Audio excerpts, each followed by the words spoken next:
ak rëcc la sax jëm ci yéen ñi nga xam ne yéen a féete ci régime bi ndax ñëpp jàppoon nañu ne xëy na lii di cohabitation moom dañ leen koy imposer d'abord yow en tant qu'homme politique ak naka nga jàngatee scrutin législatif bu 31 juillet. Bon d'abord dañuy sant yàlla parce que ñun ñëpp ay Sénégalais te on est des patriotes te aussi ak boor boo mën a féetee. fu naa ne ku créé parti politique. mooy maanaam da ngaa jóg pour jëli li nga xamante ne bii mooy nguur gi. qui crée parti ba jël nguur gi aussi tu aspires à diriger ce pays selon son programme pour jëmale réew mi kanam les autres s'opposent. On est allé vers des élections de 2017 d'abord aussi Benno Bokk Yaakaar ay une large majorité c'est un constat on bu ñu ci jógee aussi ñu dem ci élection présidentielle nga xool ne le président Macky Sall a été très bien élu dans ce pays vraiment il a premier tour la jàllee mu wax dama naan mention spéciale lay wax aussi ci présidentielle yi. D'accord. Mais jàngat bi ma ci njëkk a def mooy aussi au-delà de ça aussi parce que xam nga ñun on est de la paire mais souvent dañuy bëgg di alerter le président Macky Sall. jàngat bi ñu ci def mooy il y avait le président Macky Sall et son bilan mais ak espoir bi sénégalais am ci moom mais particulièrement la jeunesse. ak jigéen ñi ak parents yi parce que parent bu ci nekk rek sa njaboot mooy sa problème. mais aussi dama wax président Macky Sall il y avait un premier ministre entre 2017 boobu ba président Macky Sall dem ci présidentielle yi. il y avait un premier ministre il y avait un gouvernement. mu doon d'abord fusil boo xam dafa nekk di diggante le président Macky Sall donc tampon moo dafa nekk diggante président Macky Sall ak le peuple n'est-ce pas bu ñu ci après les présidentielles le président Macky Sall a été très bien élu yàlla def it aussi mu dindi poste premier ministre là li ma ci waxoon le même jour lay waxaat dama ne dañuy wax ñu ne président demal leen war koon dindi sama xalaat la nag man peut-être man mu ndaw mi moom noonu na pour fast track la waaw sama xalaat la mais xam nga fast track boobu dafa am lu ci positif ak lu ñu négatif lu ci positif mooy da ngay accélérer affaire yi d'accord naa mais aussi réew boo ko yoree chaque jour day am ay problème te problème yooyu aussi dafa am koo xam ne yow mii kilifa maanaam moo war a dox sa diggante ak askan wi yu bëri réaction moo ko war a régler parce que réew ñaar la dafa am loo xam ne da nga koy budget tiser teg dem mais am loo xam te ni en tant qu'état da maanaam lu lay dab la chaque jour ko jëfee te président de la République aussi bu ñu fàtte ne en tant que président de la République du rek problème gouvernement la war a gérer yaa am loo xam te ni c'est à l'étranger daf ko war a dox président exemple mooy tey mooy président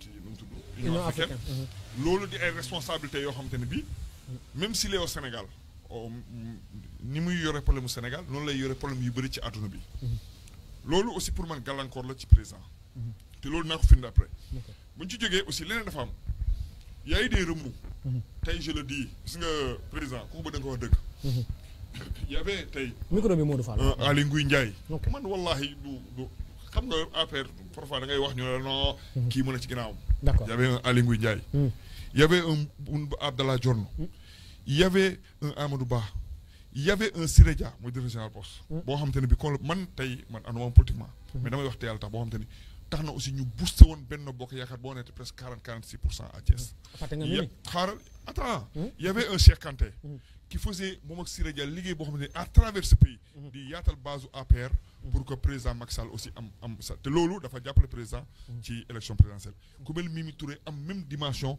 aussi au niveau national ku mel ni Omar Youm tant de gens yoo xamante ni ay ponte lañu woon vraiment je ne sais pas loolu président moo xam ñoom ñëpp ils ont quitté l'appareil nga jël tey ku mel ni Moustapha Diakhaté quelqu'un j'estime Moustapha Diakhaté mooy koo xamante ni gone du ko dominer ci plateau mag du ko dominer ci plateau certainement mu ngi lay seetaan parce que dafa am aussi xam-xam bi am mat gi am fulla ak fayda bi tous ces gens là aussi loo mën a dañu dem yaay en temps le réew mi ñeneen ñëw aussi ñëw ànd ak ñun mais ci biir loolu aussi président Macky Sall aussi dafa am leen loo am derrière lui mooy que ne il est venu aux affaires Mahmoud Saleh comme directeur cabinet du président Macky Sall est venu Demba Diouf comme directeur adjoint du président Macky Sall est venu Auguste Sentène comme directeur de cabinet politique du président Macky Sall gis nga foofu la affaire bi commencé partir en vrille ma koy wax président Macky Sall xam mooy dégg mu mënul dégg xam nga tax gis nga parti dafa am loo xam président mënu ko gérer lépp parce que aussi loo mën a ma koy te loolu la j'attire l'attention du président APR amul un second APR loo mën a amul structure boo xam te ne wala ñoo xam ne tey ñun ñi nga xam ne ñooy jeunes cadres doon les responsables de base mun naa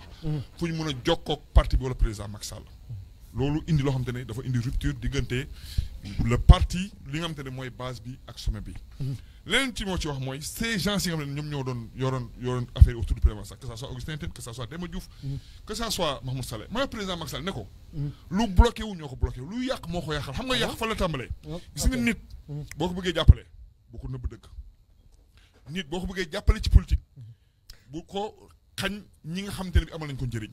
di promouvoir ñi nga xamante ne bi amal nañ ko njëriñ. te loolu boo xoolee dafa indi répercussion après ci APR. muy benn kon yow da nga jàpp ne Augustin. muy Demba Diouf muy Mahmoud Saleh dama ne président Macky Sall lu mu yàqalu ñoo ko yàqal yaataluñu.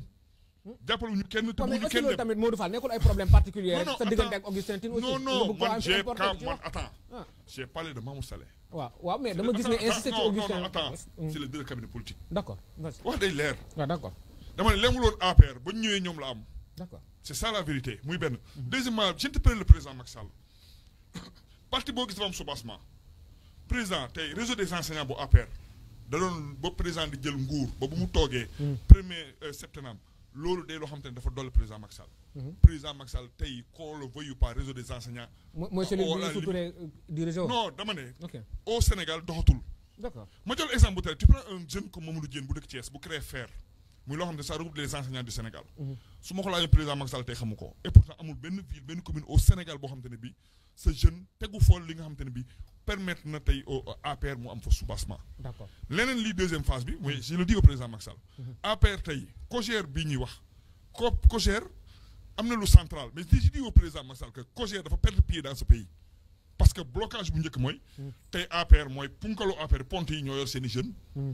boo fi wotoon réunion COJER tey du egg. c'est ça la vérité parce que ku ci nekk sa dominance ak sa doole ngay wane. boo ci jógee troisième problème bi APR c'est les femmes. après les élections présidentielles ba tey jigéenu APR xam nga femme il faut que ñu d'accord leen te APR boo ko waxee ñu mer. quand on parle de femme mën na doon ko am 20 ans. quand on parle de femme mën na am 30 ans wala 40 ans. qu'on le veuille pas président Macky Sall te lu war na ci rendre compte. femmes yi rôle bi ñu doon joué ci parti bi surtout structure centrale ak bi nga xamante ne bi mooy nekk à la base.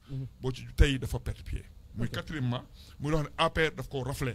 te gis nga mooy wax président Macky Sall ne ko. nit bu ko compte kon wala nga bëgg ko ba tax doo ko waxal lii forum. gis nga yeewi qu'on le veuille pas président Macky Sall laa koy wax. boo xoolee à Thiès à l'image yi ñu fa nekkal suñuy morom dong la ñu. ce sont des jeunes cadres comme nous. ils ont gagné cette ville. ñu demande élection ñu gagné ko. président na posé wu question lan moo tax ñun ak ñoom Ousmane Diagne bi ngay wax. ñoo nekk conseil municipal lan moo tax ñu gagné waat ñu. parce que amul benn cadre boo xam te ne ñu en tant que jeune. am nañ fi droit exprimer wu. amul benn cadre boo xam ne ñun en tant que jeune tey. war nañ ci mën a wax. kon en résumé Modou Fall bu ma la déggee da nga jàpp ne li ngeen dund ci législative yi c'est